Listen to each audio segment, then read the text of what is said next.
Okey korang, cuba teka berapa bateri phone ni? 5,000 mAh? 6,000 mAh? Salah. Realme P4 Power 5G ni datang dengan bateri 10,001 mAh. Ya, 10,001 mAh.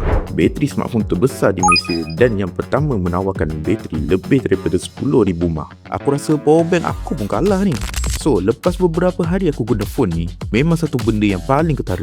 Aku dah tak fikir pasal bateri langsung. Bangun pagi cabut charger, guna seharian, esok pagi tengok still ada bateri lagi. Yang bestnya, walaupun dia letak bateri sebesar ni, phone ni tak rasa macam batu bata pun. Ketebalan dia cuma 9.08mm dan berat dia lebih kurang 219 gram je.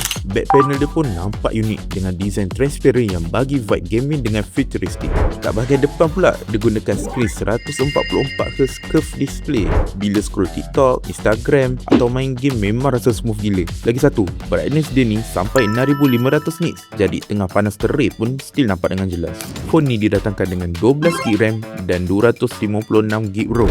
Untuk performance, phone ni dikuasakan dengan Dimensity 7400 Ultra 5G. Main game yang high performance semua jadi smooth. So tak hairan lah Realme pilih phone ni sebagai official gaming phone untuk MAL-MY Season 5. Tapi jujur cakap, bateri dia memang on top. Dengan kapasiti 10,001 mAh ni, korang boleh layan YouTube berjam-jam, main game lama-lama atau travel seharian tanpa risau nak cari plug. Siap kalau 35% bateri pun masih boleh buat call berjam-jam lagi. Untuk korang yang selalu kat luar tu, nak buat cedok memang sesuai sangat lah.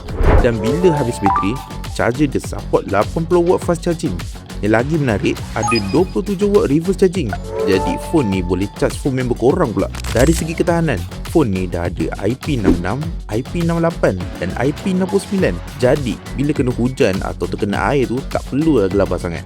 Kamera utama dia pula guna sensor Sony IMX882 50MP yang boleh bagi gambar cantik untuk post dekat social media. So korang tak perlu nak fikir sangat pasal edit, just snap and ready to go je. So kesimpulannya, kalau korang jenis yang selalu lupa charge phone, laki gaming atau nak phone yang boleh tahan berhari-hari, Realme P4 Power 5G ni memang antara phone yang paling menarik dalam kategori dia sekarang.